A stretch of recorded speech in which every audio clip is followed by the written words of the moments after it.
Hey, what's going on guys? My name is Silent Core and welcome to the top 10 things that we know about GTA 6 so far. So just before we get into this video, I want to give you guys a quick disclosure on this. By making this video, I'm not saying that GTA 6 is going to come out anytime soon. In fact, I'm pretty confident when I say that GTA 6 is going to be a lot further away than a lot of you might think. And the reason for that is GTA Online. And the fact is, it makes much more sense for Rockstar to invest their development teams into creating online content for GTA Online rather than starting full production on GTA 6 currently. And as you guys might have seen from Rockstar's quarterly earnings reports, GTA Online is still performing extremely well, and the longer it continues to perform extremely well, it's going to keep pushing back the full production of GTA 6. And just to confirm this fact, when GTA 4 was released, there was 2 single-player DLCs released in the first 2 years of that game being out. And just look at GTA 5, we're now over 3 years after this game's been launched, and we have no single-player DLCs. That really goes to show of how much of a focus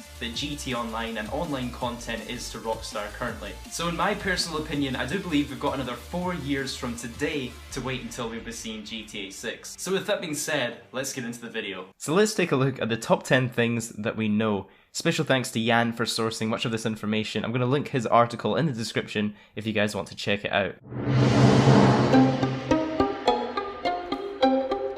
The first point is location. So in 2013, Leslie Benzies did an interview with Develop Online. Now he's now the former president of Rockstar North, but in this interview he confirmed that the location of any GTA game is actually the first question in their development. He went on to say that the location defines the missions. You know, you're going to be doing different things in LA than you are from New York, or you're going to be doing in Miami. And then the map and the story get worked together, and the story is a basic flow of how it works out so you can layer the missions in.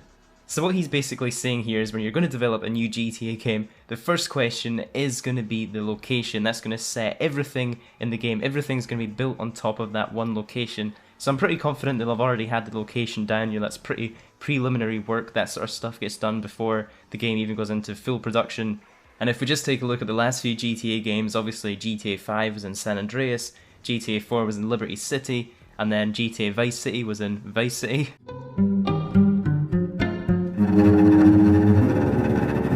And that moves us on quite nicely to the second point. So in 2013, Dan Houser did an interview with The Guardian, and if GTA would ever be set in Europe or the United Kingdom again. I think one of the original top-down GTA games were actually set in London, so this is quite a good question.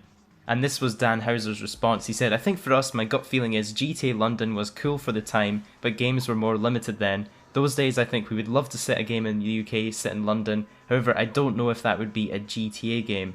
I think there are plenty of great stories that we could tell about the UK, there's good environments to showcase, great gameplay mechanics that could have a UK stint to them, however I don't think it would be GTA necessarily.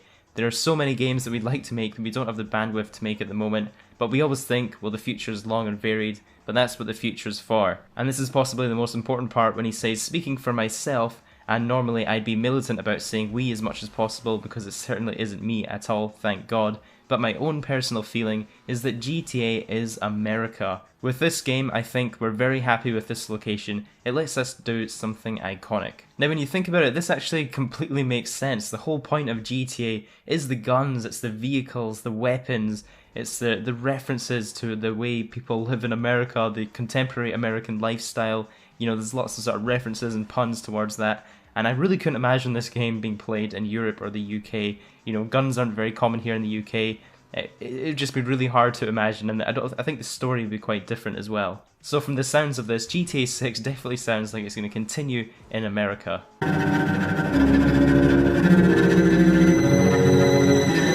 Number 3, will GTA 6 return to Vice City? So this one actually comes from another interview with Leslie Benzies done in 2012 with digitaltrends.com, and they asked him if Vice City would ever return in a future GTA.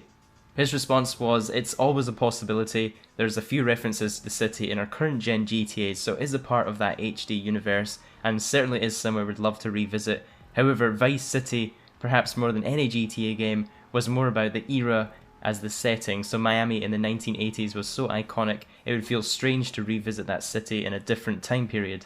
So his response to that question wasn't really overly positive, but it sounded like he did keep it as kind of like an open possibility for the future. I personally would love to visit Vice City again. It was one of my favourite GTA games. It was an awesome location, but it would definitely be weird not visiting it in the 80s, so in that way I'm skeptical it would be the setting for GTA 6. Now apparently only 2 GTA games out of 5 have taken place at any other time rather than the present. Now obviously if we have a game set in the past, it's going to give us some historical events, but it's also going to really limit the developers, especially in a GTA game, and it would be kind of weird to have a game which doesn't use the internet and mobile phones like we do today. You know, we use a lot of these technologies in the GTA game. So I think with that being said, it's very likely that GTA 6 is going to be taking place in the present. Jan did make some good points around this one. He said that since Las Venturas, which is based in Las Vegas, was used in GTA 5, it actually reduces the chances of it being used in GTA 6. However, San Fierro, which is San Francisco, was used back in San Andreas in 2004 on a very small scale, so there is quite a lot of scope for this one to be explored in a future GTA title. Similarly, having a snowy region to explore such as North Yankton, which we saw in GTA 5, I think this was actually only accessible during a few missions, so having a much more open region that we can explore would be awesome, kind of like the Tall Trees area in Red Dead Redemption. That area was always snowy and good to explore. I think something like that would be great for GTA 6. I've also seen some speculation on Mexico. Now although Mexico isn't obviously in the United States, it's pretty close and it could have a pretty good setting for, you know, a game. There's a lot of poor areas, there's some richer areas, there's some corruption there. It would be a pretty good contrast between Mexico and the United States.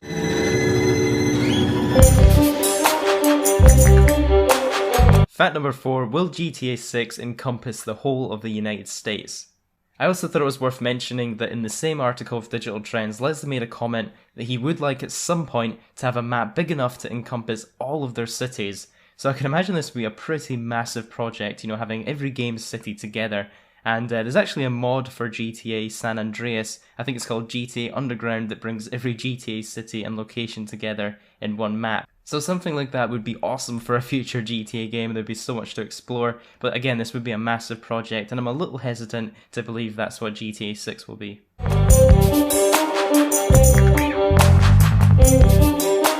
Point 5, will we get a female protagonist to play with in GTA 6? Now, I'm pretty sure this has been a theory for every GTA game. Will we get a female protagonist to play?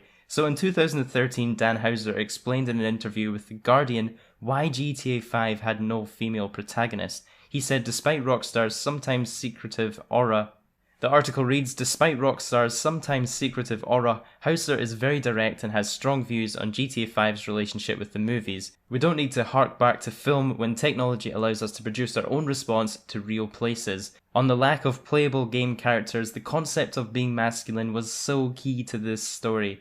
And on game conferences like E3 and Gamescom, which he no longer attends, you don't need to play a video game in a room with 20,000 people watching the same thing unless you're a lunatic.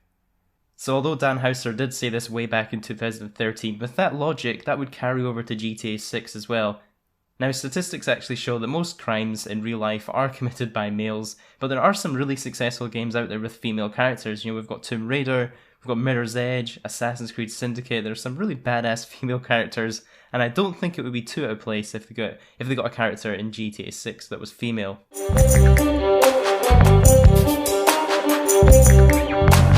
Point 6 is also to do with characters, and will we get multiple protagonists in GTA 6? So this was a new addition to GTA 5. Some players loved it, some not so much. Personally, I prefer playing with one character. I find that when I have one character, I get much more emotionally invested into that character. I'm going to care a lot more about the story. I'm going to care much more for that character. I'm really going to be into what happens to them. Whereas when you're spending your time split between, especially 3 different characters, you know, you have much less of an intense relationship with them. You tend not to care so much when you have multiple characters. And there's also a scaling issue. You know, if you're developing a game that's built for multiple protagonists, you're having to put much more development time into each mission because it's kind of playable in 3 different ways. And GTA 5 is actually one of the shortest GTA games with only 69 missions because of this. Jan also made a really valid comment on this one, saying that with GTA Online becoming more successful, it's likely they're going to be putting more development time and focus on the online components over story mode. So if they do have a single protagonist in GTA 6, that would save them valuable development time in their pipeline of their single player game, leaving them more development time on their multiplayer.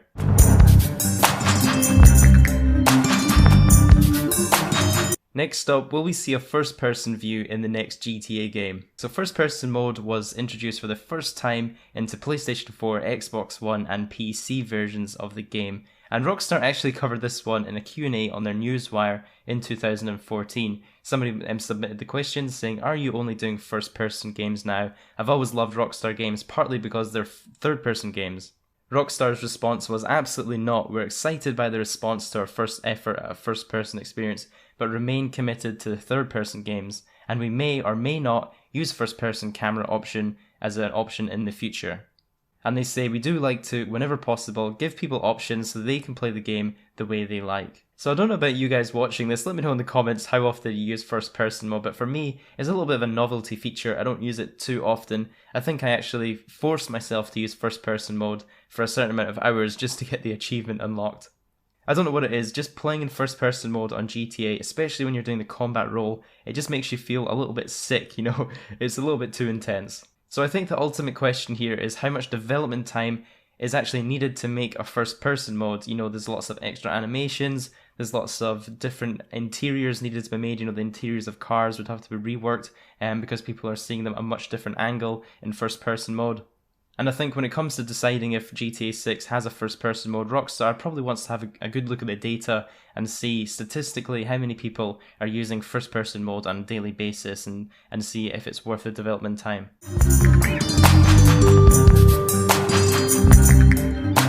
Fact number 8, will we see a multiplayer in GTA 6? You guys saw this coming, right? With their extremely positive financial reports every single quarter, even 3 years after release, you'd be crazy to be surprised with a GTA 6 multiplayer. Now I have noticed they've been branding GTA Online as their own thing. You know, it's not GTA 5 Online, it's just GTA Online, meaning they can continue the lifespan of this as long as possible. I've also been quite surprised to see people asking if they're going to be able to transfer their characters to GTA 6 Online, and I think that's just a silly question. There's absolutely no way we'll be able to transfer characters. First of all, it's just something that no online games do. You know, you don't release a Call of Duty and then allow you to transfer your stats over to the next Call of Duty. It's just not something that happens. Another common question is, will there be microtransactions? And of course there will be. But again, it's not a bad thing. We've had a lot of free DLC content thanks to shark cards. You know, thanks to the player base out there that do buy shark cards on a regular basis, is to let everybody else that wants to play for free allow them to do that. And you know, if you're not in the financial position to buy DLC content, you know, you can play the game for what it is, make money yourself, and play completely for free, basically.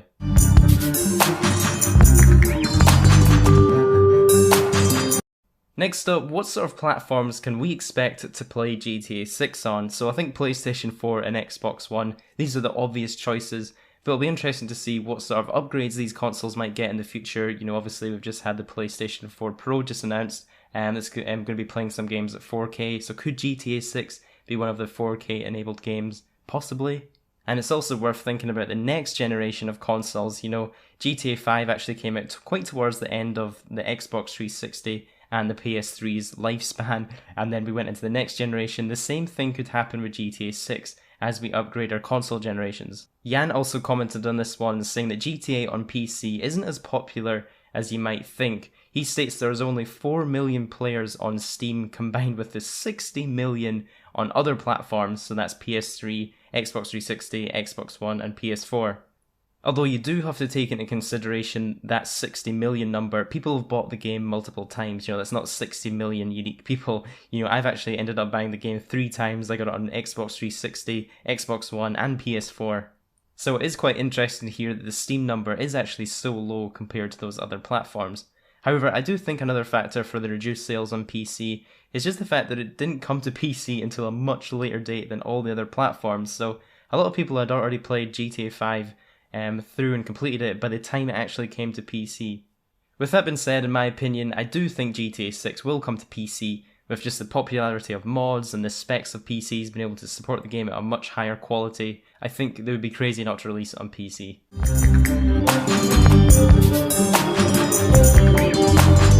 So that leaves us with the last point, and this is going to be the release date of GTA 6. When can we expect even an announcement that GTA 6 is in the works? So looking at the release dates of the past GTA games, the development time gets longer and longer. You know, I'd expect this was a big part due to the games industry progressing. We've got higher tech, means more development hours, a lot more people are needed to make each game.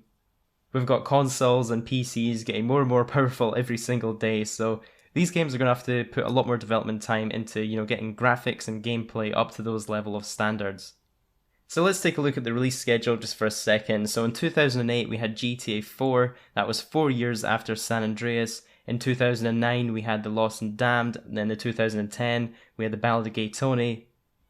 And then in 2013 we had GTA 5, that came 5 years after GTA 4. So I think it's safe to assume we've got at least 5 years from GTA 5's release date before we'll hear anything.